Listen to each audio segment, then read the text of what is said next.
안녕하세요. 베나TV 장보경 PD입니다. 베나TV는 후원금과 광고료를 제작비로 사용하고 있습니다. 많은 분들이 후원해 주시지만 아직은 부족한 상황입니다. 그래서 광고를 끝까지 꼭 봐주십사 부탁드리고 싶습니다. 더불어 베나TV 영상이 널리 알려지도록 공유도 많이 해주세요. 감사합니다.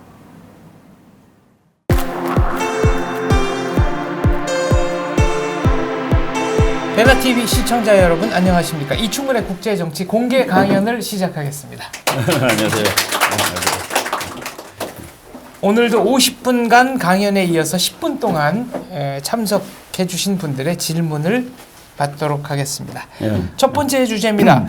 렉스 틸러슨 미 국무장관이 24시간 한국 방문을 마치고 18일 오전 10시 45분 중국으로 갔습니다. 의미심장한 발언들이 많았습니다. 그렇죠. 그 렉스 틸러슨이 그 트럼프 외교 정책을 담당하는 사람 중에서는 군인이 아닌 거의 유일한 사람입니다. 뭐 대부분이 이제 현역, 심지어는 현역 군인도 있고 그 그러니까 플린이라는 사람이 예비역 육군 중장인데 이 사람이 이제 뭐 한 달도 안 돼 가지고 사표를 냈죠. 그래서 그 후임으로 간 사람은 아예 현역 중장입니다. 그래서 군복을 며칠 전에 현역으로서 국가안보보좌관을 할 수 있다는 허락을 미국 국회로부터 받았어요. 그래서 그 사람은 군복 입은 채로 이제 국가안보, 우리나라 말로 하면 국가안보 수석이지. 뭐 대부분이 다 이제 뭐 예비역 장군들 그런데 틸러스는 이 사람은 석유회사 사장입니다. 러시아랑 거래도 많이 했고, 근데 이 사람은 아시아에 대해서 엄청나게 터프한, 중국에 대해서 특히 터프한 그런 그 입장을 자기 청문회에서 표명했던 사람인데, 이 사람이 지금 중국, 한국, 일본 순서가 이제 일본 방문하고 그리고 한국 방문하고 이제 오늘 중국으로 갔죠. 그래서 이제 3개국을 4일 동안에 이 강행군 방문을 하는데 와서 아주 그 의미심장한 이야기들을 이제 여러 개 했습니다. 그것들 우리가 한번 좀 정리해 보도록 하겠습니다. 일본에서 한 말이 제일 셌던 것 같아요, 보니까. 그렇죠. 아직 우린 중국에서 한 말은 아직은 이제 모르겠는데, 네. 일본에서 한 말이 뭐냐면은 20년 동안 북한을 설득하기 위해서 외교적인 노력을 다 했는데 그거는 실패했다. 실패했다라고 아예 단정을 했습니다. has failed. 그러니까 diplomacy with North Korea has failed. 그래서 지금 이제 어떻게 해야 되느냐? It's time. 시간이 되었다 이겁니다. To take different approach. 다른 접근 방법을 택해야 될 때가 되었다라고 얘기를 하고, 그 다른 접근 방법이 뭐 여러 가지가 있어요. 전술핵 재배치도 있고 뭐 방법이 많은데, 하여간 이 군사력을 사용하는 것을 배제하지 않겠다라는 의미를 일본에서도 아주 분명히 얘기를 했습니다. 군사력을 사용하는 것을 배제하지 않겠다. 그리고 자기가 원하는 것은 대화로 하는 것이 더 좋지만은 뭐 대화가 안 된 것이죠. 거기 이제 여러 가지 그러니까 요거 때문에 이제 이거 해설한 사람들은 지금 미국 사람들이 북한의 미사일 때문에 그동안 잠자고 있던 계획들이 다 이렇게 일어나고 있다고 그랬는데, 한국에 미사일 갖다 놓는 거, 그러니까 핵미사일 갖다 놓는 거, 그것도 있고 미국의 그 미사일 방어망이라는 것이 냉전 때는 아주 그 구체적으로 생각이 되다가 소련이 망한 다음에 그런 것들이 이제 없어졌었는데 이거를 다시 생각해야 하는 그런 계기가 되었다라고 얘기했습니다. 그리고 일본 국방장관하고 얘기할 때는 뭐 노골적으로 일본 국무장관하고 지금 외교는 실패한 것이 맞고 그리고 다른 그러니까 have failed 이걸 뭐 완전히 너무 세게 강조를 했습니다. 군사적 행동도 하나의 선택 사항이다 이런 발언도 했는데 이것은 그렇죠. 선제 공격 가능성이 있다라는 얘기인가요? 그렇죠. 그리고 일본에 있다가 이제 서울이 아니라 우리 오산 비행장으로 네. 왔다가 그리고 헬리콥터를 타고 DMZ로 갔습니다. 제일 처음에. 네. 제일 전방으로 갔는데 거기에서 이제 밀리터리 액션이라고 그랬습니다. 밀리터리 옵션이 아니라 네. 밀리터리 액션 이전 옵션. 군사적 행동이 하나의 선택 사항이다. 그렇지. 이게 아주 무서운 얘기죠. 밀리터리 옵션이라고 안 하고 밀리터리 액션 is an option for dealing with North Korea. 이 정도 고위 관리가 선제 공격 가능성을 이처럼 정확하고 이렇게, 분명하게 이렇게, 언급한 적이 없었습니다. 근데 이것이 아직까지 그런 것이 없이 갑자기 미국 외무장관이 북한에 대한 선제 공격을 얘기한 거는 아니고 그 앞에 내가 이거 보면서 앞에 나온 걸 몇 개를 뒤져봤더니 이 문장 그 자체로 북한에 대해서 아주 세게 다루겠다라고 얘기한 것이 트럼프 대통령이 2월 13일 날입니다. 네. 2월 13일 날 아주 strongly, most strongly, 아주 가장 강력하게 북한을 다루겠다. 그리고 North Korea is a big, big problem. 그 사람은 아주 영어를 쉽게 쓰는데 빅을 2번 쓰고 아주 골치 아픈 문제다라고 얘기를 했죠. 그래서 그때 저게 선제 공격이 포함되느냐는 그런 그 의구심들을 사람이 가졌는데 그게 2월 13일이고 그리고 3월 7일 날 그 인도계 정치가입니다. 뭐 이렇게 니키 헤일리라고 인물 아주 곱상하게 생긴 여자인데 그 사람은 트럼프에 대해서 그렇게 우호적이진 않았어요.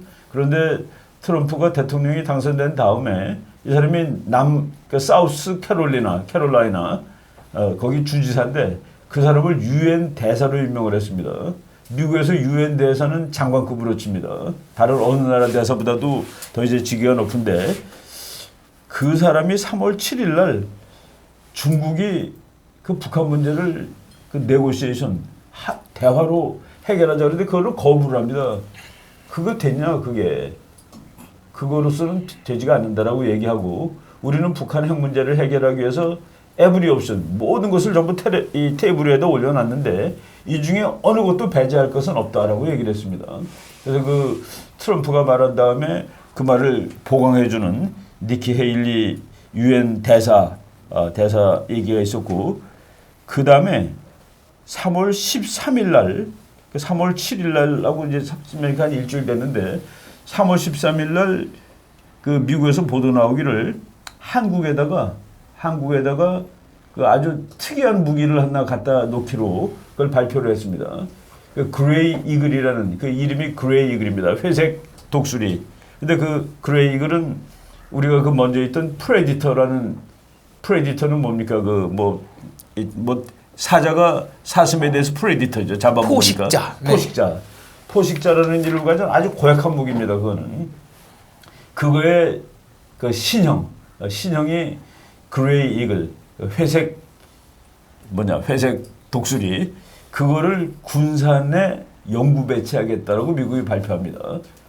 군산에 연구 배치하는데 그거를 이제 운영하는 부대가 그러니까 컴퍼니니까 중대.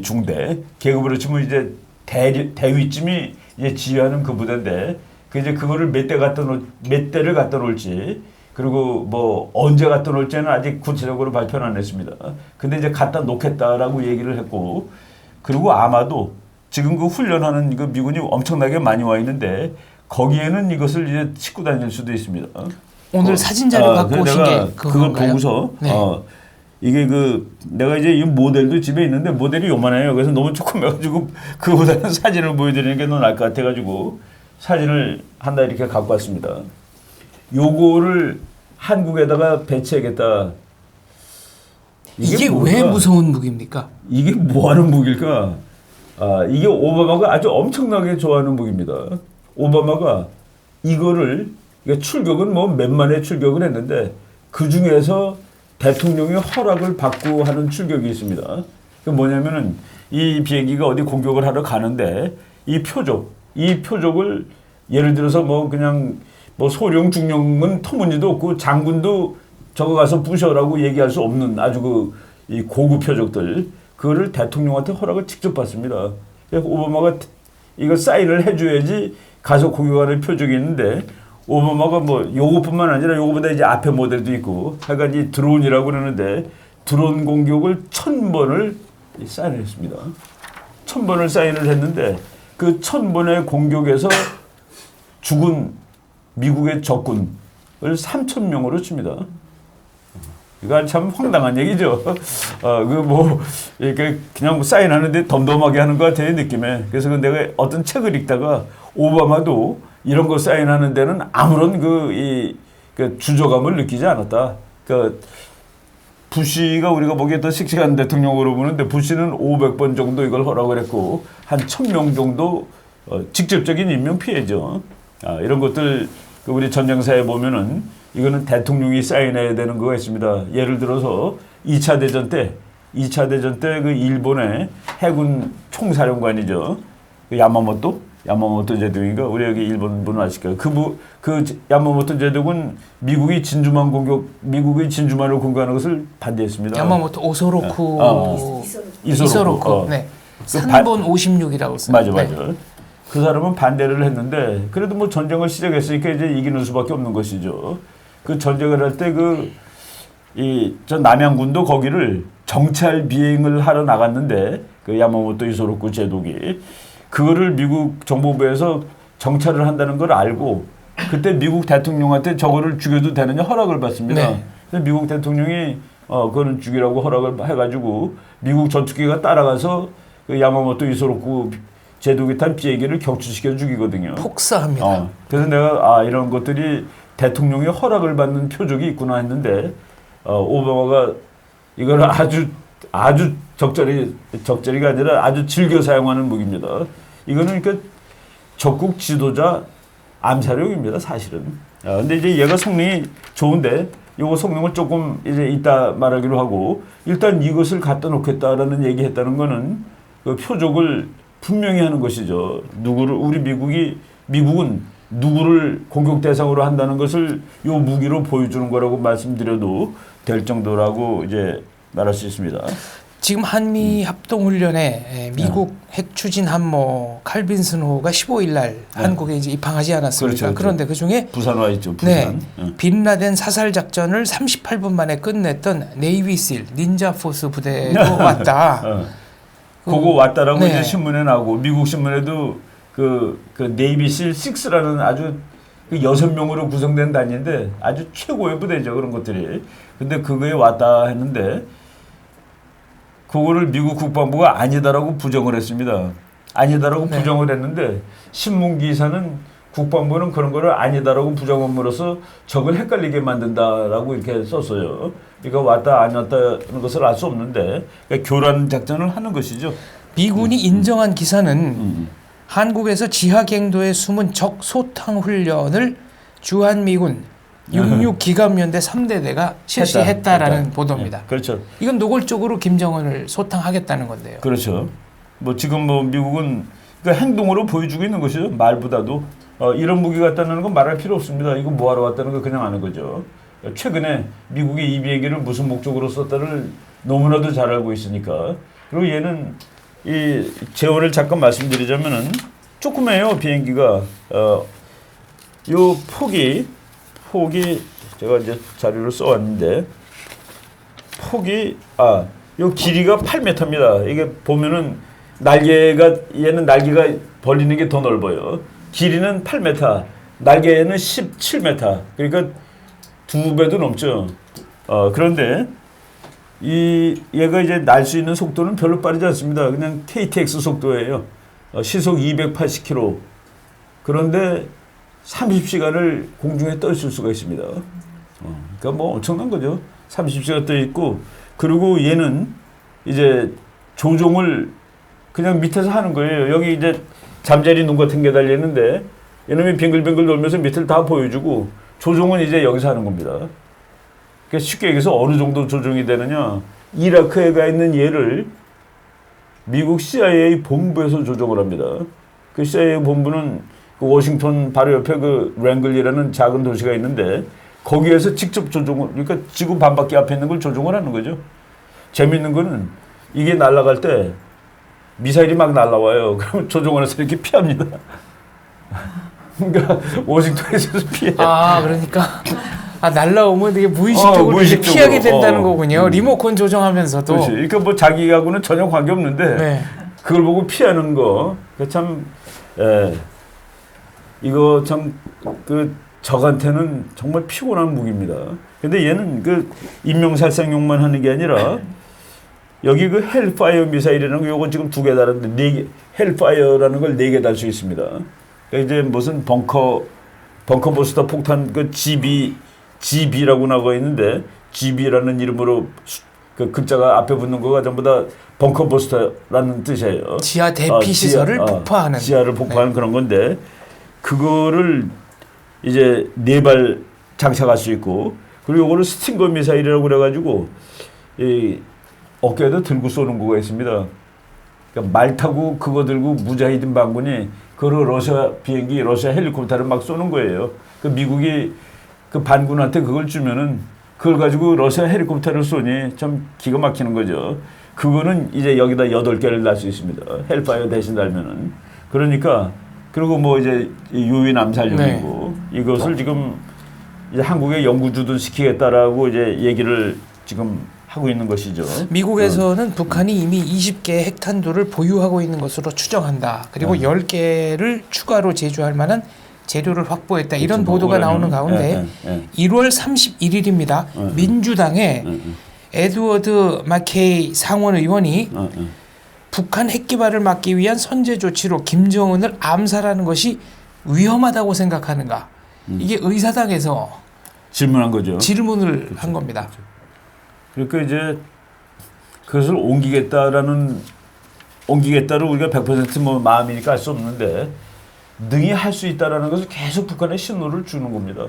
우리는 능히 할 수 있고 그리고 너희가 어떻게 반응하냐에 따라서 언제든지 모르는 시간에 결행할 수 있지라는 그런 그 신호를 계속 주는데 북한이 그러면은 이 신호를 받고서 꿇을까 김정은이 꿇을까 지금 불행한 것은 그 꿇을 수가 없다는 그런 사실입니다. 그래서 이제 저는 뭐 그냥 그 전반적으로 봤을 때 김정은이가 꿇어도 죽어요. 꿇어도 죽지. 그렇죠. 그 구조적으로 정치적으로.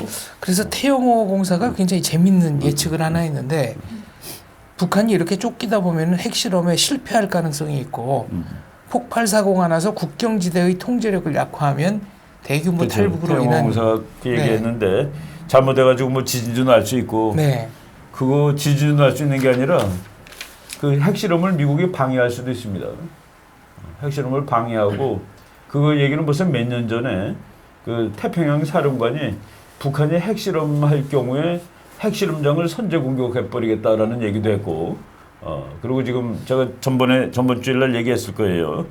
북한이 미사일 발사 실험이 실패하는 것 중에 상당 부분은 미국이 방해해서 실패한 거다는 미국이 방해해서 그러니까 북한의 실력이 모자라서 실패한 경우도 있고 방해해서 실패한 경우도 있다라고 그 뉴욕타임즈에 아예 그 기사가 떴습니다. 그게 나왔고 그리고 이제 요 북한을 선제 공격한다는 말이 막 나오면서 거기에 이제 그 미국이 중국한테 대해서 그 조치를 취한 거가 그 벌금 먹이는 거. 그 통신사 JTE라는 그 통신사에 우리나라 돈으로 1조 3천억이니까 뭐 이건 정말 그 징벌적 그 이 벌을 주는 것이죠. 그러니까 뭐 화웨이를 비롯한 다른 데도 화웨이가 제일 큰 건데 그것도 지금 이 보복을 하겠다고 얘기를 했고 지금 미국이 중국과 북한 문제를 한꺼번에 다루는 것 같아요. 한꺼번에 다루고 있다는 그런 느낌이 들고 중국한테 가서는 이렇게 얘기를 하겠죠. 북한을 우리가 공격하도록 방치할 거냐라고 아마 그 또 강압을 할 겁니다. 내가 북한을 공격해도 되는 거냐라고 요구를 하고. 틸러슨 장관은 한국에 와서 중국의 경제 보복 조치는 매우 부적절하고 우려스러운 것이다라고 중국을 겨냥한 발언을 했습니다. 그렇죠. 그 지금 그래서 지금 신문들에 우리 학자들이 뭐 이렇게 인터넷 같은데 글 올리는 거 보니까 그 재미있는 글이 올라와 있는데 그 성신여대 그 김용호 교수라고 아주 괜찮은 학자이십니다. 그 사람이 중국은 패도족 패공국이다. 미국은 그리고 영국은 왕도적. 그 왕도하고 패도가 있습니다. 왕은 그 플라톤의 플라톤이 이제 철인 왕을 얘기했죠. 플라톤은 우리 뭐 무슨 민주국가라기보다도 훌륭한 독재를 하더라도 정말 철학자 그런 한 사람이 나와가지고 그 선군이 독재 정치라는 거가 제일 좋은 체제로 봤는데 그걸 왕도라고 합니다. 왕이 도죠. 그래서 왕도족 패권국이 있고 패도족 패권국이 있는데 중국은 이번에 패도족 패권국임을 증명해 보였다라고 뭐 글을 쓴 거를 봤는데 패권국이 될 수가 없죠. 그렇게 하면은 패도를 하면 패권국이 안 됩니다. 그리고 중국은 뭐 능력으로 지금 패권국이라고 볼 수 없는데, 그리고 우리가 지난 시간에 중국이 뭐 중국의 그 이코노믹 샌션이 효용을 볼 거냐 그리고 옳은 거냐 했을 때 뭐 다 우리가 분석을 했습니다만은 그는 효력을 볼 수가 없습니다. 원래 본 적이 없고 우리가 그거를 다시 거꾸로 걷어갈 수 없거든요. 지금 그러니까 안 되고 그리고 자기 국민들이 내가 오늘 아침에 이렇게 중국 사람들이 우리 동네 많이 지나가서 저 사람들은 법을 어기고 온 사람들이니까 하는 그런 생각이 들었습니다. 가방을 뭐 막 끌고 온 거 보니까 도착한 것 같은데 가지 말라고 그러는데도 왔구나 하고서 3월 17일 날 트럼프 미국 대통령이 이렇게 트위터를 했습니다. 북한은 매우 나쁘게 행동하고 있다. 그들은 미국을 그동안 지난 수년 동안 가지고 놀았다. 플레잉. 네, playing the United States for years. 중국은 이 문제를 해결하는데 거의 아무런 도움도 주지 않았다. 그렇죠. 뭐 그 우리 트럼프가 이제 이런 비슷한 얘기를 뭐 무지하게 오래 했어요. 한참 하고 그리고 중국을 통해서 북한 문제를 중국한테 압박을 가해서 북한 문제를 해결하자 그랬는데 압박해서 북한 문제 해결할 수 없다는 거를 뭐 다 알겠죠, 솔직히. 한국 대통령 그 박근혜 대통령이 중국 가가지고 옛날에 2015년 9월 3일 네, 전승절에 가서 손을 흔들고 그랬는데 그때 이제 우리나라가 잘못 가정한 것이죠. 중국을 설득할 수 있다. 북한의 팔을 비틀어 달라고. 중국이 북한의 팔을 비틀어 줄 수가 없습니다. 자기 팔이기 때문에 국가 안보라는 관점에서 봤을 때. 그러니까 그거는 가도 원하는 목표를 얻어올 수 없는 일이에요. 그건 우리가 중국이라도 못 해주는 일입니다. 근데 그거를 해달라고 가고 그럼으로써 동맹국을 분노하게 만들고 그건 뭐 상당히 잘못된 정책이죠. 근데 이제 트럼프는 이거를 중국이 해줄 수 있는데 안 하고 있기 때문에 뭐 이렇게 그 막 흔든다 그거 이상으로 알고 있겠죠. 트럼프가 3월 7일 날 네, 했던 트위터입니다. 그러니까 네. 트위터를 대통령이 막 보내는데 그걸 가지고 이제 왈가왈부해요. 나는 근데 그것이 소통이라고 봅니다. 소통. 네, 3월 7일 날 보낸 트위터 내용입니다.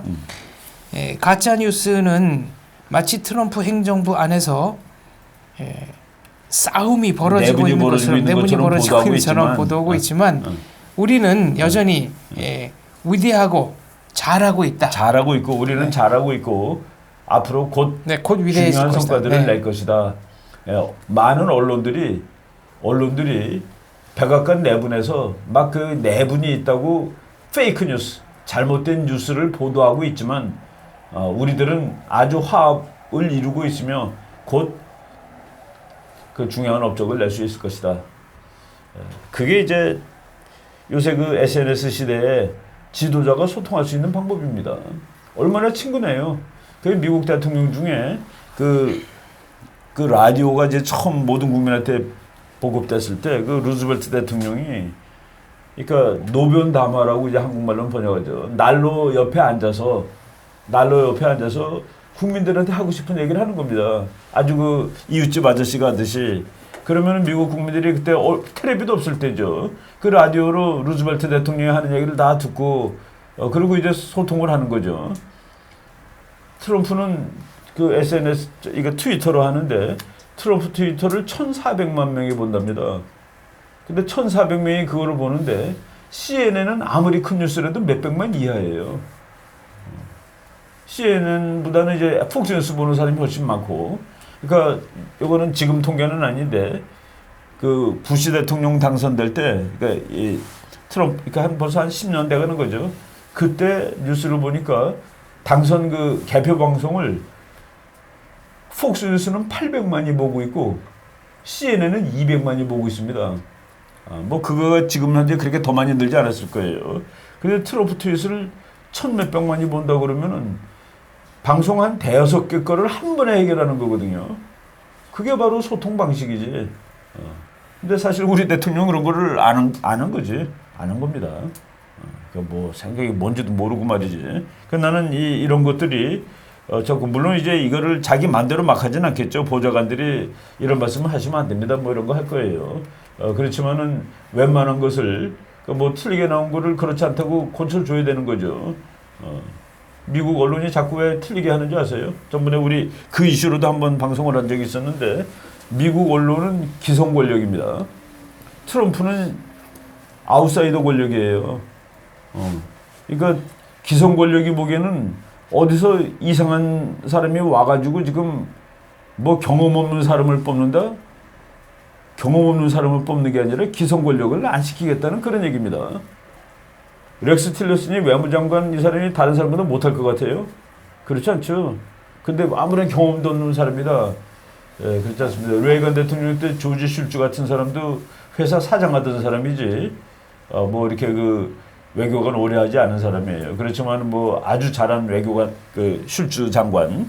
그래서 이거는 그 언론들이 싸우는 겁니다. 이렇게 뭐 보스턴 글로브 같은데 써보면은 뭐 트럼프가 망한다고 써 있고 다 그래요.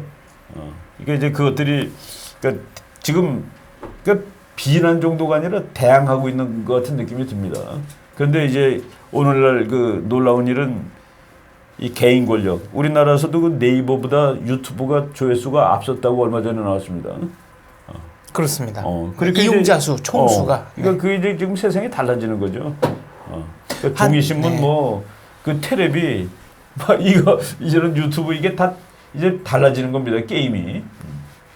트럼프는 그걸 잘 활용하고 있는 것이죠. 지금. 한국에서도 그러면 이번 대선 혹은 다음 대선의 주요 후보가 유권자들과 SNS를 통해서 직접 소통하는 것이 더 그런 현상이 벌써 지금 생길 것이다. 보면은 그 뭐 후보들 중에 그런 거 하는 사람들 있잖아요. 네. 지금 이미.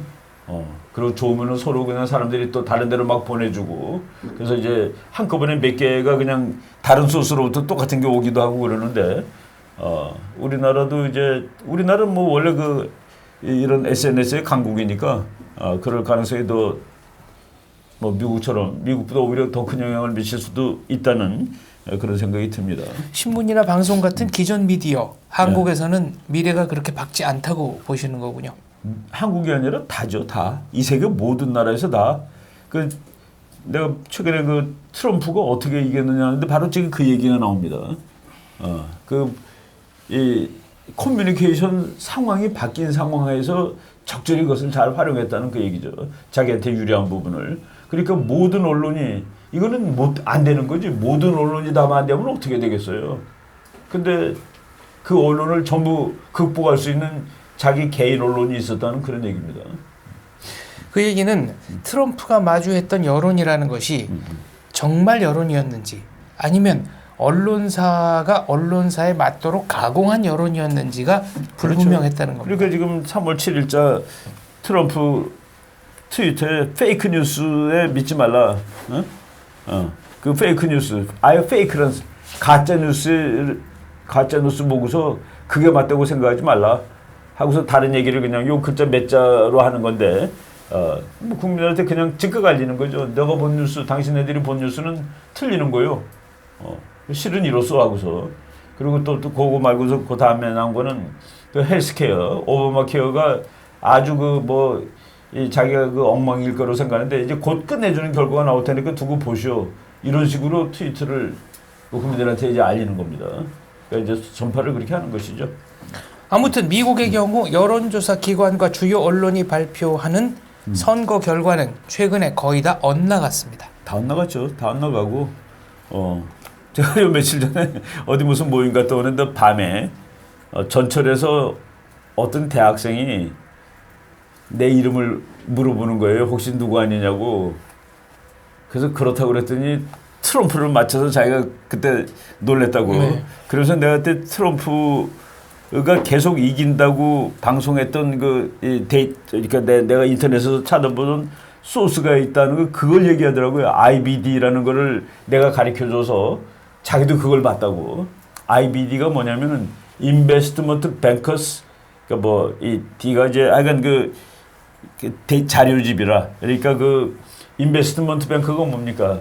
그 투자은행가를 위한 네. 투자은행가를 위한 자료. 그게 우리말로 나쁘게 하면은 찌라시입니다. 막 돌아다니는 거. 그런데 그거가 오바마 대통령 당선될 때 0.몇 %까지 정확히 맞췄어요. 오바마가 된다고. 그 IBD라는 게 매일 하루 단위로 매일 나옵니다. 매일 나와가지고 이제 그 투자한 사람들이 보는 거라 이 시황을 보는데 제가 그거를 계속 봤습니다. 오바마 때는 그래도 오바마가 된다고 예측한 언론들도 있었습니다만 아니, 이번에 그때는 트럼프 때는 다 아니죠. 다 트럼프가 떨어진다고 했습니다. 모든 그 소위 말해서 기성 언론은 다 떨어진다 그러는데 그거는 떨어졌으면 좋겠다라고 얘기한 겁니다. 떨어진다가 아니라. 그런데 그 IBD는 거의 그거 이제 거꾸로 가서 한번 보세요. 트럼프가 이만큼씩 계속 앞서고 있었습니다. 떨어지더라도 1% 정도 밑으로 내려가고 그게 제일 정확한 거였죠. 그거는 이제 투자자들을 위한 거니까 무슨 정치적인 색깔을 안 가지고 그렇게 보도를 했을 겁니다. 네. 아무튼 시대가 바뀌고 있다. 미디어의 사회적 역할, 기능들도 빠르게 바뀔 것이다. 그렇죠. 루비오 얘기 또 할게요. 루비오. 자, 미국 중국 관계. 루비오 플로리다주 상원 의원이죠. 그렇죠. 쿠박의 마르코 루비오라고 그러고 이 사람이 원래는 그 미국 공화당에서 맨 처음에 공화당 대통령 후보는 조지 부시 동생 잽 부시. 네. 잽 부시인데 근데 이번에 그 책 읽다 보니까 별 재밌는 게 많아요. 부시라는 얘기를 안 썼대. 그러니까 잽 그 JEB 부시입니다. 그러니까 아버지는 조지 부시. 아들은 조지 W 부시. 그리고 아니야. 이게 대통령 한 40일 때는 조지 HW 부시예요. 네. 그리고 그다음에는 조지 W 부시가 아버지고 그 사람의 동생이 잽 부시입니다. 잽 부시. 그러니까 형은 조지 부시고 조지 W 그리고 얘는 잽 부시인데 부시라는 이름을 집어넣으면은 국민들한테 오히려 표가 떨어진다 해서 그 사람 부시를 빼고 잽이라고 부른 거야. 그리고 책을 읽으니까 맞다. 그 친구 부시라는 말 안 했다는 게 거꾸로 다시 기억이 나더라고요. 그 잽이 그 공화당의 기성 권력의 대표입니다. 근데 잽이 이제 아웃되자마자 미국 공화당의 기성 권력에서 후보로 내섰던 사람이 마르코 루비오입니다. 근데 마르코 루비오를 이 트럼프가 아주 그 무참하게 그 미국에서는 힘이 없다, 허약하다, 매가리가 없다 이런 거는 정치가로서 아주 치명타인데 꼬마로 인식되는 것도 치명타입니다. 그 리틀 루비오라고 해가지고 그 루비오를 떨겨뜨렸는데 그 루비오 의원이 이번에 법안을 하나 지금 발의하고 있습니다. 그 자기가 이제 주도해서 발의하고 있는데 그 법안이 뭐냐면은 지금 중국이 그 남진해에 있는 섬들에다가 이제 그 이 군사시설 만들고 뭐 이렇게 그 항구시설 만들고 그러는데 그거를 앞으로 만드는 어떤 회사든지 어떤 개인이든지 미국한테 제재를 받을 것. 그래서 그 개인은 미국에 오는 비자 안 줄 거고 그 사람이 소속한 회사는 네. 미국이 투자 못하게 할 거고 거기다 돈 된 은행, 돈 되는 은행 전부 다 제재하겠다고. 아주 노골적으로 지금 나오는 겁니다. 이제 리커청 총리가 미국하고 우리는 트레이드 워, 그 무역 전쟁을 원하지 않는다는데 이미 시작된 것이죠. 뭐 원하지 않고 자수가 아니라. 그리고 보통 이제 사우스 차이나 씨라고 그러는데 이 법안은 사우스 or 이스트 차이나 씨입니다. 그러니까 남진해해 및 동진해해. 그러니까 이 서태평양 다예요, 다. 그러니까 이제 서해 바다서부터 전 밑에까지 그 하이난 섬이 있는 데까지 전부를 거기에 어떤 섬이라도. 근데 지금 중국에서는 아주 그 미묘한 일이 하나 벌어지고 있는데 그 필리핀 바로 옆에 필리핀의 그 스카보로 쇼울이라는 그러니까 산호초예요. 근데 이거를 필리핀이 점령하고 있던 거를 냉전 끝난 다음에 그 미군 나간 다음에 중국군이 와서 점령을 해버렸습니다. 거기에다가 이제 거기 무인도인데 그 퍼머넌트 시설을 지금 만들 계획이다라고 중국이 발표를 하죠. 이제 그것이 이제 포인트가 되는데 이제 그걸 중국이 거기다 그 필리핀이 짓거라고 그러는 데다 하는 뭐 여러 가지 의미가 있을 겁니다. 지금 필리핀 두테르테가 반미를 하고 있으니까 미국이 그거를 와서 열심히 도와주지 않지 않겠냐 하는 그런 기대심도 있겠죠. 그런 걸 가지고 거기다 그 퍼머넌트 퍼실리티를 만들 계획이다라고 이제 중국이 발표를 했습니다. 이제 미국이 그거를 어떻게 이제 핸들링 할지는 재밌을 것 같아요. 듣고 보면은. 중국은 심지어 국제사법재판소의 판결도 무시를 하겠다. 그리고 중국인으로 구성된 국제해사재판소를 설립해서 이 문제를 다루겠다고 발표했습니다. 국제법 작년 7월 12일입니다. 필리핀이 이제 아무래도 그 힘이 딸리니까 국제사법 그러니까 이제 국제재판소에다 제소를 한 것이죠. 중국이 이렇게 이어지진 않는데 9개 금을 이렇게 걷어요. 9개. 남진해의 90%가 자기 거다를 상징하는 구단연선. 구단선. 네. 그러니까 남해 구단선. 그 나인 대시 라인이라고 영어로는 번역을 하는데 중국 사람들은 그 남해 자기네 남쪽 바다니까 남해 그리고 구단선 9개의 끊어진 선 그런 뜻입니다. 원래 11개였었는데 필리핀 앞바다에 있는 2개선은 필리핀이 하도 소리를 질러대가 필리핀이 아니라 베트남 그래서 2개를 뺐어요. 그래서 11단선이 9단선으로 됐다가 요번에 중국이 대만 앞바다에 하나 거가지고 10단선으로 지금 이제 돼 있습니다. 그거를 중국이 공문서에 지도로 표시해가지고 외국에 보내고 그러고 있는 거죠. 근데 그거를 필리핀이 이제 그 국제 퍼머넌트 그러니까 아비트레이션 코트 그러니까 상설 중재 재판소 거기다가 이제 제소를 했는데 작년 7월 12일 날 만장일치로 재판관 만장일치로 중국의 남해 구단선은 역사적인 근거가 없다. 그리고 중국이 거기 있는 섬들에 대해서 그 산호초 같은 이런데 거기다가 그 시설물을 건설하는 것은 그러니까 해양법적으로 불법이다라고 2개를 이제 필리핀한테 100% 필리핀 손을 들어주는 그런 이제 결과를 발표했는데 그날 중국이 한 게 뭔지 아세요? 중국 정부가 어떤 행동을 했습니까? 중국 정부 시진핑 주석이 중국 해군한테 전투 태세 준비 명령을 발했습니다. 그게 국제 정치예요. 거기에 관해서는 한국도 좀 할 말이 없는 게 한국도 이 문제를 국제사법재판소가 아니라 외교로 해결해라. 사실상 중국 편을 들었습니다. 그렇죠. 네, 한국이 그 애매한 그냥 원칙만 자꾸 얘기하고 그랬는데 지금 좀 어렵게 됐습니다. 그래서 그러니까 국제적인 판결이 나오기 전에 그런 얘기를 한 것이 아니고 판결이 나온 이후에 그런 발언을 했다는 게 사실은 더 문제가. 내가 그 얘기 여기서 했나요? 중국이 서해바다에도 근거했다고? 서해바다에다가 동경 124도선을 일직선으로 걷는데 내가 그거를 작년 11월 달에 미국 해군 회의에 가서 발표를 했더니 미국 예비역 해군 제독이 남해 구단선이 거기까지 연결된 거구만 그러더라고요. 남해 구단선은 남쪽에 있는 건데 서해바다에 직선으로 건 겁니다. 124도. 그러니까 직선으로 자기네들이 이제 공식으로 문건에는 안 냈는데 우리나라 해군한테 여기 이상 넘어오지 말라라고 계속 그러고 우리 해군이 거기 넘어가면은 중국 해군이 와서 들어가라고 이제 신경전을 지금 하고 있는 중입니다. 그 124도를 그면은 서해바다의 72%가 중국 측, 28%가 한국 측이 됩니다. 제가 어이가 없는 것이죠. 그런 일들이 지금 벌어지고 있습니다.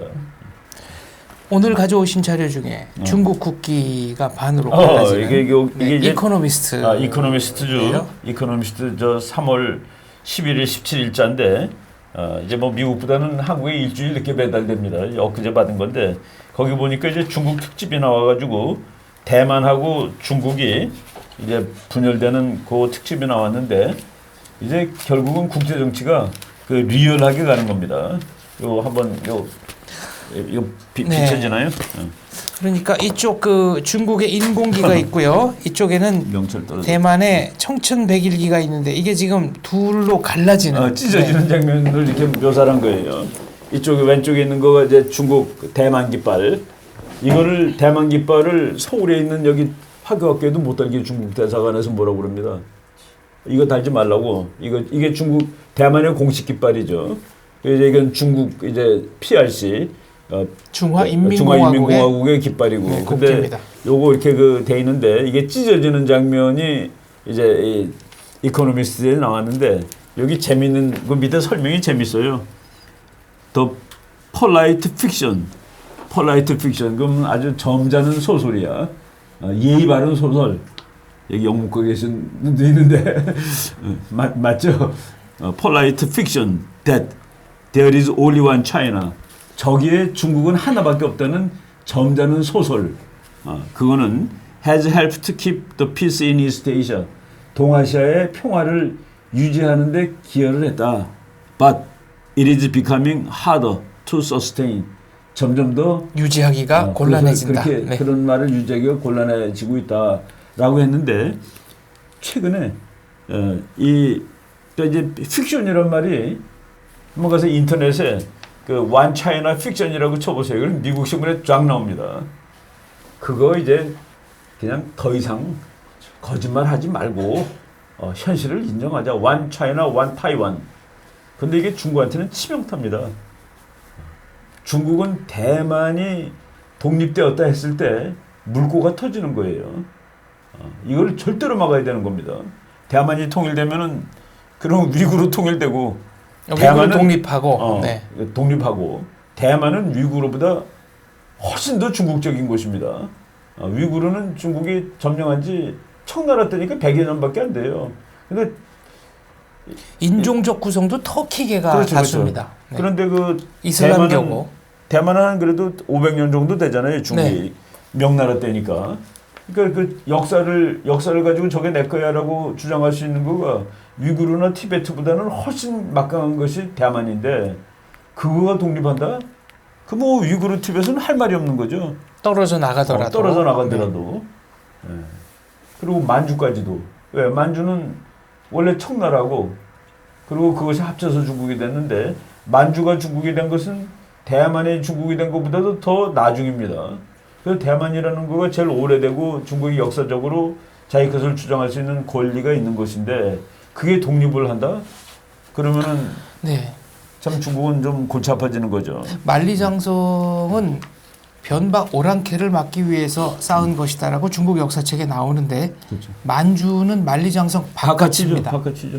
만리장성 지금 금 보면은 그게 이제 중국이 여기까지가 우리야 그랬는데 그 위에는 다 아닙니다. 그러니까 우리가 그 지금 알고 있는 저 뭐 하얼빈, 신장, 뭐 장춘 이런 데는 다 심양, 네. 심양 이런 네. 데는 다 중국이 아니죠. 자기네 만리장성에 가면은.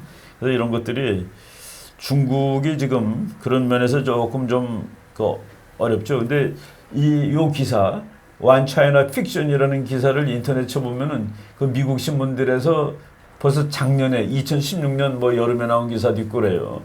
야 어디 무슨 One China냐? One Taiwan, One China지. 이런 식으로 그 기사를 쓰고 그러는데 이것도 그 뭐 미국은 아무래도 그 중국이 미국을 제일 그 의심의 눈초리로 보는 거는 저것들이 우리를 쪼개버릴 거야 라는 그 불안감이 있습니다. 미국의 목표는 중국을 뜯어놓는 거야. 그렇지 않아도 이 구심력이 약한데 이게 보이지 않습니다. 중국 55개 인종이 서로 다 달라요. 그리고 위구르족은 특히 다른데 그 위구르족에 관한 그 이번에 우리나라에서 아주 재밌는 글이 나왔는데 지난주 주간 동화 이렇게 뒤적거리다 보니까 그 이장훈이라는 분인데 그 서울대학교 영문과 나오고 이렇게 시사 해설 전문가예요. 그분이 그 위구르에 대해서 썼는데 재미있는 데이터가 있는데 지금 위구르 사람들이 독립을 하려고 엄청나게 노력을 했는데 이게 계속 그 밟히잖아요. 위구르 사람들이 IS에 가입을 합니다. IS가 뭐예요? 이건 아주 세계에서 제일 골치 아픈 테러 그룹인데 이슬라믹 스테이트 그리고 위구르는 종교가 바로 이슬람이죠. 거기에 그 가입을 했는데 거기서 한 그 이슬람 그 위구르 사람이면서 IS인 사람이 동영상으로 이제 동영상을 띄웠는데 이거 뭐 세계가 다 보는 동영상인데 거기 뭐라고 돼 있냐면은 이게 기가 막힙니다. 2월 28일자인데 사람의 말을 알아듣지 못하는 중국인들이여 칼리프 국가 전사들이 너희에게 가서 무기로 분명히 알려줄 것이다. 피가 강같이 흘러 압제자에게 복수할 것이다. 이거를 그 동영상으로 올렸는데 우리가 이제 그 데이터를 잘 왜곡되게 알고 있는 것. 그러니까 지금 9.11 테러 나기 전에 세계에서 테러리즘의 공격으로 제일 많이 희생을 당한 사람들이 중국 사람들입니다. 그럼 누가 그러면 그 중국 사람들을 그렇게 희생을 많이 한 테러를 했느냐? 위구르 독립 투사들입니다. 그 위구르 독립 투사들이 폭탄을 만들어 가지고 한족한테 던지는 거예요. 한족한테. 그러니까 이제 위구르는 저쪽 중국 맨 저쪽 끝인데 신강이라고 그러죠. 네. 그 신장 한문으로 신강이란 뜻이 중국이 스스로 레지티머시가 없는 겁니다. 신 새로울 신자 강 영토 새로운 강역이라는 뜻이죠. 그러니까 새로운 강역이니까 원래 그거 아니야. 새로 중국이 된 그래서 신장입니다. 그래서 한문으로 쓰면 우리말로는 신강이라고 있고 거기가 그 넓이가 얼마나 높냐? 길이로는 2,000km예요. 그리고 위아래는 1,600km입니다. 근데 그게 이제 네모면은 2,000 곱하기 1,600이면 320만 평방이 나오는데 그렇진 않아요. 이렇게 우글쭈글해서 그 평방킬로미터는 160만 평방입니다. 그러니까 중국 전체가 그거 포함해서 960만이거든요. 그러니까 위구르 독립하면 중국 영토의 6분의 1이 날아가는 겁니다. 근데 인구는 거기 2천 몇백만밖에 안 돼요. 2,100만 되나? 그런데 거기서 한족이 한 40몇 %. 그 나머지는 위구르족. 위구르이 반 조금 넘고 그리고 한족이 그러는데 거기는 위구르족이 한족한테 폭탄을 던지는 겁니다. 근데 그 9.11 이전에 그 폭탄은 누가 만들어준 거냐? 아프가니스탄의 탈레반이 만들어주는 거예요. 탈레반이 만들어주면 그걸 갖고서 위구르족이 한족한테 던졌습니다. 그래서 참 중국 사람이 엄청나게 많은 인명희생을 당했었죠. 그런데 지금은 그 역사가 참 재밌어. 아프가니스탄의 탈레반을 그 괴멸시키는 게 미국이죠, 미국. 근데 미국이 괴멸시켰는데 그건 무슨 뜻이냐면은 그 나중에 집에 가서 한번 그 지도 한번 보세요. 아프가니스탄하고 위구르하고 붙어 있습니다. 그 아프가니스탄이 이렇게 되는데 길쭉하게 돼 있는 그거 이제 그 지정학에서 핑거라고 그래요. 핑거. 손처럼 이렇게 돼가지고 그 경계선이 다 있어요. 그러니까 미국의 세력하고 위구르하고 다 있다라는 그 논리가 나오는 겁니다. 중국하고 이렇게 붙는 것이죠. 그래서 그러니까 지금 근데 그게 ISIS까지 갔으니 위구르는 한때 뭐 짧은 기간이기는 하지만 그 동터키 공화국이었나요? 그런 이름으로 실질적인 독립국이었습니다. 그러니까 위구르가 이제 청나라한테 그러니까 청나라한테 정복당한 것이죠. 그게 1884년입니다. 그러니까 뭐 100년, 100한 몇십 년, 130년쯤 된 건가요? 그 사이에 두 번 독립을 합니다. 위구르가 그 전투를 해갖고 독립을 하는데 이제 마지막으로 완전히 정복을 당한 것이 1949년입니다. 그 모택동이 중공을 수립한 다음에 가서 완전히 이 사람들은 아주 가까운 거예요. 우리가 일제합제 있는 우리 그거보다 시간은 더 지났지만 1949년이니까 그래도 뭐 두세 대밖에 더 지났습니까? 네. 이 사람들이 독립하겠다고 그러는데 그래서 이장훈 우리 기자가 중국의 화약고 신장 웨이월 해갖고 그 논문을 썼는데 이거를 중국이 참 낭만적인 사람이 있어요. 어떤 그 교수가 자기는 뭐 문학을 하는데 그거 떼어줬으면 좋을 것 같다고 그러면 서로 싸우지 않고 그러지 않겠냐고. 뭐 대학교 교수님이 그래서 내가 뭐 이렇게 말로 되면 얼마나 좋겠습니까? 못 떼어주죠. 중국은 못 떼어주는 이유는 뭐냐면은 이 위구르에 중국의 석탄과 석유의 40% 30%가 위구르에 있는 걸로 되어 있습니다. 그러니까 그거를 떼어주면은 이거는 위구르는 자원 대국이 되죠. 수출하는 거니까. 근데 중국은 그건 내 건데 이제는 사와야 되는 거가 되는 겁니다. 그래서 이것 때문에 뭐 2차 대전이 왜 났느냐? 자원 전쟁입니다. 일본의 석유 통로를 미국이 막으니까 뭐 석유 없어서 죽나 전쟁하다 죽나 똑같다는 생각이 나는 것이죠. 바로 여기 그 위구르는 바로 그런 의미에서 중국이 점령을 한 것이고 그래서 아무리 독립을 한다고 그래도 참 쉽게 포기하기 어려운 거고 이런 것들이 뭐 이제 그러니까 화약고가 되는 거고 근데 이제 다른 나라들은 저거를 중국을 약화시키는 방법으로 떼어내는 방법이 있죠. 그 밑에 있는 티베트는 뭐가 무섭냐면은 티베트는 뭐 그냥 승려님의 나라고 점잖은 나라 같은데 그거는 중국의 수자원이 원천이 거기입니다. 물은 석유보다 더 중요하죠. 그 이제 큰 지도 보면은 거기에서 물이 다 중국으로 오는 겁니다.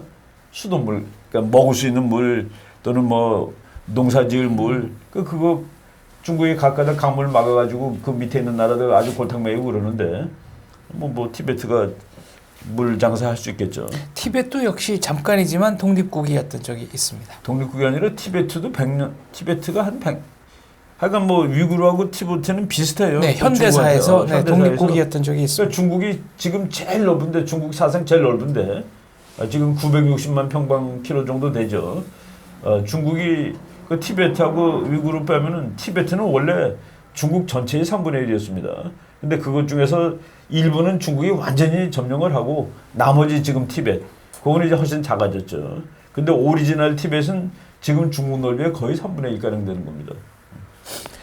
중국 국내 문제에 대해서 오늘 말씀하신 까닭 중에 하나는 만약 중국이 내부 문제로 경황이 없어진다면 북한에 대한 중국의 영향력도 그만큼 줄어들 것이고 대한민국이 그렇죠. 통일을 위해서 쓸 수 있는 시간, 노력, 국제 능력이 증가하는 구조가 것이다. 바뀌는데 우리나라 그 통일 문제는 국내 정치 문제는 아닙니다. 우리나라 정치가들이 우리 민족끼리 단합해서 통일될 수 있다 뭐 이런 식으로 이제 지금 꿈꾸는데 저는 우리나라를 잘라놓은 더 큰 요인은 국제적인 변수입니다. 그 인터내셔널 팩터 때문에 우리가 잘랐지 우리 국민들이 야 돌아서자 물론 이제 나중에 돌아선 측면도 없지는 않아요. 우리나라가 이렇게 그 분단이 공고화된데 우리 국민들의 잘못도 있다라고 보는데 그 원인 제공은 2차 대전이 끝날 무렵에 쉽게 얘기해서 좀 이렇게 같이 중립적으로 얘기하면은 그 해양 세력의 미국의 힘과 대륙 세력인 러시아, 소련의 힘이 한국 와서 비슷한 힘으로 맞부딪힌 겁니다. 그러니까 잘라지는 거예요. 한쪽이 세면 안 잘라지죠. 우리나라가 한 천몇백 년 동안 하나로 유지한 것은 중국이라는 대륙세가 훨씬 컸기 때문에 그러다가 이제 일본이 한국을 점령할 때는 그때는 일본세가 컸기 때문에 다 가져간 겁니다. 잘라가진 게 아니라. 근데 그 와중에 보면은 일본이 커졌을 때 러시아나 뭐 또는 영국이 반씩 잘라서 논아갔지라는 얘기가 나옵니다. 임진왜란 때는 명나라가 반씩 갖자는 얘기를 한 적도 있어요. 일본과 명나라가 일본과 명나라가 싸우지 말고 반씩 갖자. 하삼도를 일본이 갖고. 그렇지. 네. 그런 그 안들이 계속 있습니다. 뭐 누구한 뭐 킴벌리안, 뭐 로마노프안, 뭐 영국의 또 무슨 외상 뭐 누구의 안 해가지고 안은 여러 번 있는데 그 안이 자르자는 안이 한 너댓 번 이상이 있어요. 근데 그때마다 국제정치 역학 구조가 예를 들어서 일본이 자르자 그랬을 때는 러시아가 내가 나가줄 수 있는데 왜 자르니? 라고 생각을 해서 그게 성사가 안 됐고 그리고 몇 년 지난 다음에 그 러시아가 반씩 가자 할 때는 러시아가 일본이 더 세 보이거든요. 그러니까 반씩 갖자 했는데 일본이 야 내가 왜 반 가지 다 갔지. 결국은 일본이 다 가진 거로 중국에서 통째로 다 뺏은 거로 결과가 됐죠. 그래서 분단이 안 됐는데 2차 대전 끝날 무렵에 미국과 소련이라는 힘이 왔을 때는 같은 힘이 부딪혔다는 게 얘기입니다. 그래서 잘라진 건데 나는 그때 우리 국민이 뭐 죽어도 잘라질 수 없다라고 했으면 안 잘라졌을까? 그건 역사의 그 if를 놓고서 설명하는 건데 나는 그래도 분단됐을 거다라고 봅니다. 그래서 지금도 나는 그 통일론 얘기할 때 국제 정치의 역학 관계를 봐야 된다라고 이제 주장하는 편인데 통일이 될 것 같은 가능성이 지금 이제 형성되고 있는 중입니다. 알겠습니다. 2차 대전 말기에는 그만큼 대한민국 국민들의 힘이 없었다. 이렇게 정리를 하겠습니다. 지금은 상황이 좀 달라지긴 달라졌지만 그래도 질문 그래도 질문 받겠습니다. 네, 이충근 박사님께 질문하실 분. 네, 네 김대희님. 그 얼마 전에 배낭학당에서 하셨던 강의를 오늘 오면서 들었습니다. 배낭학당. 예, 배낭학당 사회에서 그런 러시아 관계에서 말씀드렸는데 짧게 드리겠습니다. 통일 문제에서 러시아의 역할 조금 더 좀 자세하게 설명을 해주셨으면 좋겠어요. 만약에 지금 러시아. 미중과 중국과 이렇게 갈등이 커지게 되면 거기에 대해서 러시아가 어떤 역할을 할지 뭐 어떤 기사에서는 러시아를 이렇게 끌어들이면서 유럽과 미국과의 관계가 굉장히 나빠졌다 뭐 이런 얘기도 합니다. 그러면은 뭐 유럽의 영향이 좀 줄어들 수 있을 텐데 뭐 그래서 러시아의 이 우리나라 미국과 중국과의 사이에서 미국과 중국과의 사이에서 러시아 역할 통일해서 러시아 역할에 대해서 조금 그래서 미국과 중국 사이에서 러시아 그거 이제 다른 거 빼고서 돈으로 한번 계산해 볼 거예요. 미국이 18입니다. 18 힘이 중국이 11.5쯤 됩니다. 러시아는 얼마쯤 될 것 같아요? 2도 안 됩니다. 18조 달러 GDP가 중국 11조 몇천억 달러, 러시아는 한국보다 작은 1조 좀 넘어 2조는 안 되고, 그거를 우리나라보다도 경제력이 약한 나라가 미국과 중국 사이에서 균형을 나는 쓰기 없다고 봅니다. 그 러시아 사람 얼마 전에 한 2주 전에 한 2, 3주 됐나? 왜 러시아에 대해서 투자를 안 하느냐? 그래서 막 화를 내는 거예요. 우리나라 정치가들이 못하게 해서 안 한다고 그러는데, 러시아에 투자하면 돈을 벌 수 있다라고 얘기를 하세요. 그러면 투자하죠. 러시아에 왜 투자 안 하냐고 막 러시아 그 상공회사 소장이 막 화가 나서 그러더라고. 그래서 그렇게 화를 내지 마시고 거기다 투자하면 뭘 얼마나 번다고 가르쳐줘야지 투자를 하실 거 아니냐고. 저는 저의 그 국제정치 분석은 힘의 분석입니다. 그러니까 러시아가 커 보이고 뭐 핵폭탄은 많지만은 그게 이제 저는 큰 변수라고 보질 않죠. 러시아는 지금 거의 한반도 문제에 단 미국이 러시아를 무참하게 인플로드 시키지 않습니다. 내가 읽은 책 중에 인플로전, 속으로 그냥 왕창 내파해버릴 나라라고 쓴 거예요. 러시아를 내파해버릴 가능성. 그러니까 그냥 뭐 폭삭하는 거 있죠. 건물 우리 무너뜨릴 때 보면은 거죠. 이렇게 주저앉는 거 있지. 네. 그냥 먼지만 나고. 그럴 가능성이 있는 나라라고 썼는데 그건 뭐 좀 너무 잔인하지만은 나는 그 러시아 변수를 아주 크게 보진 않습니다. 그리고 그렇지만은 러시아가 힘이 셀 때 어땠느냐? 여러분 집에 가서 중학교 때 쓰던 지도 보세요. 그러니까 우리나라 한경북도 이제 백두산에서부터 강이 흘러가지고 이렇게 흘러서 동해바다로 나가죠. 왜 두만강인데 두만강 끝에 11마일, 우리 킬로미터로 17km가 러시아랑 붙어 있습니다. 그래서 우리나라는 한반도는 중국하고 러시아랑 국경을 접하고 있습니다. 그 17km가 언제 생긴 거냐? 1860년에 생긴 거예요. 1860년이니까 100몇십 년밖에 안 되죠. 그는 영국이 중국을 완전히 청나라를 거의 그냥 막 엉망으로 만들어 놨을 때 그때 이제 강대국들이라서 막 뜯어가는 겁니다. 독일은 저 뭐 웨이하이웨이 칭다오 어디 뜯고 그럴 때 러시아가 나는 여기 해가지고 러시아가 그 시베리아에서부터 한반도로 이어지는 곳을 가서 뺏어버린 거예요. 그거를 연해주 700리라고 그럽니다. 그리고 거기에다 도시를 하나 만들죠. 블라디보스토크를 영어로 번역하면은 그러니까 Conqueror of the East. 동방의 정복자. 시 이름이 동방의 정복자 시예요.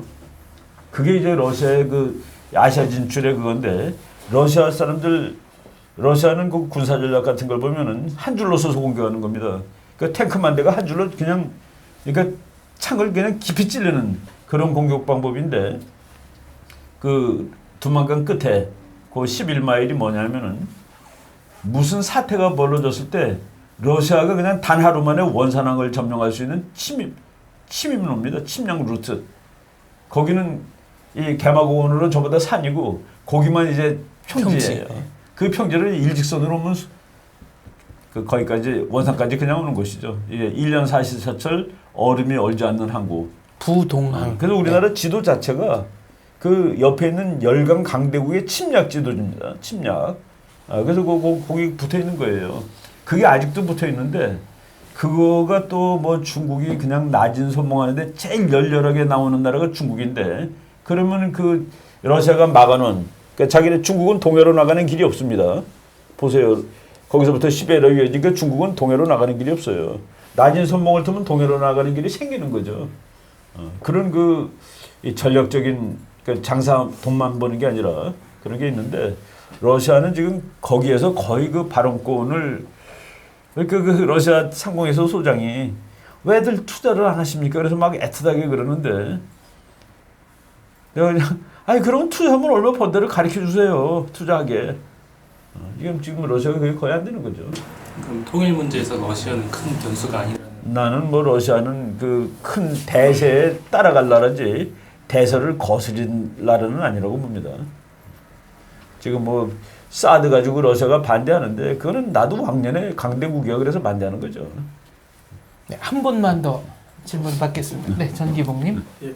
일단 저 한미 동맹에 대해서 제가 질문이 있는데요. 너무 국내 여론이 분열되어 있습니다. 그래서 원인을 찾아보니까 미국을 보는 시각의 차이더라고요. 그래서 친구랑 토론을 했는데 이제 미국 자체를 이제 저희 같은 경우는 그 적으로 보는 것보다는 이제 중국하고 적으로 하는 게 차라리 낫다. 미국이 세다. 미국이 정의롭다. 정의롭지 않다. 이런 문제가 아니라 미국하고 가는 것이 이익이다라고 생각을 하는데 이제 그 사람들 입장에서는 이제 뭐 조지 프리드먼이 예측한 것처럼 55년에서 10년 안에 뭐 예를 들어서 중국하고 미국하고 뭐 실제로 뭐 전쟁 같은 게 벌어질 경우에는 우리나라는 쓰고 버려지는 카드가 될 수도 있다. 이런 식으로 해서 미래를 모르는 거기 때문에 너무 일방적으로 신뢰하는 것은 안 좋다라고 말하는 거고 저 같은 경우는 우리 같은 좀 주도권이 없는 나라는 이제 미국에 이렇게 같이 이익을 위해서 동맹을 해가는 것이 좋다라고 이야기를 하는데 뭐 객관적인 증거가 있습니까? 저 미국이 우리 한국을 앞으로 동아시아에서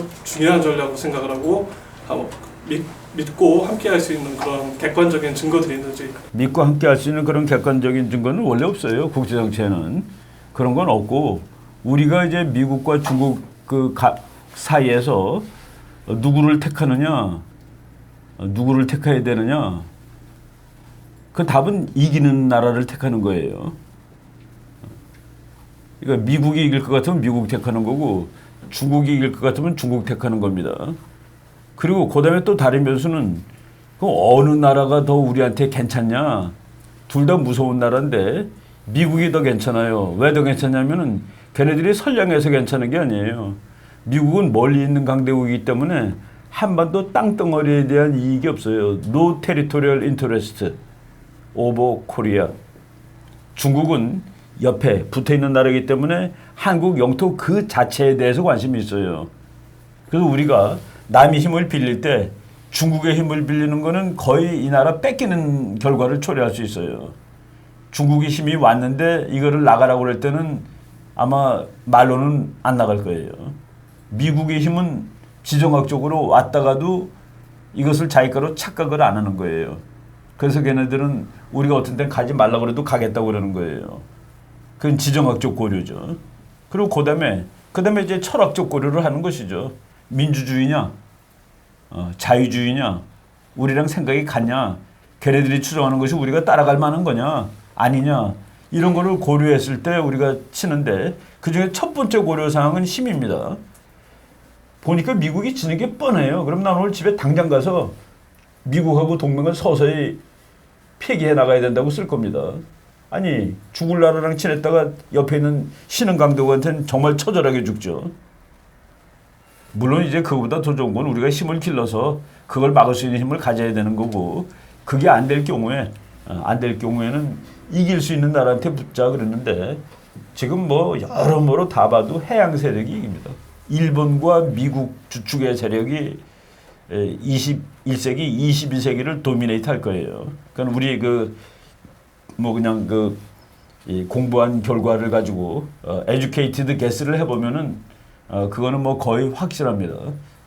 그리고 이제 우리가 그 논쟁 벌릴 때 중국이 앞으로 세계 패권국이 되면은 패권국이 될 수 있을까 할 때 물어보세요. 그 패권국이 될 수 있다는 사람한테 중국이 세계 패권국이 되면은 중국은 나를 따르라라고 쓴 깃발에다가 무슨 단어를 쓸 거냐? 지금 미국은 자기가 깃발 들고 걸어가는데 미국 이거 나를 따라오세요. 그 깃발에 뭐라고 썼냐면 데모크라시, 민주주의 그리고 자유, 프리덤 하고 데모크라시가 써 있습니다. 피스는 그거는 누구나 다 쓰는 거예요. 세계 챔피언은 나를 따라오면 내가 여러분의 평화를 보장할 겁니다. 그래서 피스는 누구든지 챔피언은 다 나의 평화, 로마의 평화, 영국의 평화, 미국의 평화인데 그러니까 중국이 세계 챔피언 되면 나를 따르면 팍스 세니카가 있을 거요 했는데 그 앞에 뭐를 쓸 거냐 이겁니다. 그 앞에 민주주의 또는 뭐 프리덤 그리고 정말 그게 진짜라면 뭐 괜찮아 아무나 따라가도 괜찮아요. 그래서 그거를 그러니까 세계를 지도할 수 있는 지도 이념, 가버넌스의 이념을 제시하지 못하는 나라는 패권국이 못 됩니다. 네, 오늘 강연은 이것으로서 종료를 하겠습니다. 보다 궁금하신 점은 카메라 끄고 녹음기 끄고 네, 뒤풀이 시간에 활발하게 토론해 주셨으면 좋겠습니다. 이해가 됩니까? 예, 이해가 저는 뭐 개인적으로 완전히 납득을 그렇죠, 했고 그렇죠, 그렇죠. 말씀하신 대로 핵무기 같은 것도 근데 궁극적으로는 이제 그 얘기는 나중에 하시고요. 자, 오늘 강연은 여기서 마치겠습니다. 감사합니다. 네. 베나TV는 정부기관 및 관련 단체의 후원을 받지 않습니다. 후원금을 받게 될 경우 출연 요청, 주제 선정 등 청탁을 할 수 있기 때문입니다. 그래서 베나TV는 정부기관 및 관련 단체의 후원을 받지 않습니다. 베나TV가 지속적으로 프로그램을 만들 수 있도록 시청자 여러분께 부탁 말씀 올립니다. 시청자 한 분이 한 달에 1,000원씩 후원해 주시는 111 캠페인 많이 도와주시기 바랍니다. 그리고 후원해 주시는 여러분들 감사합니다.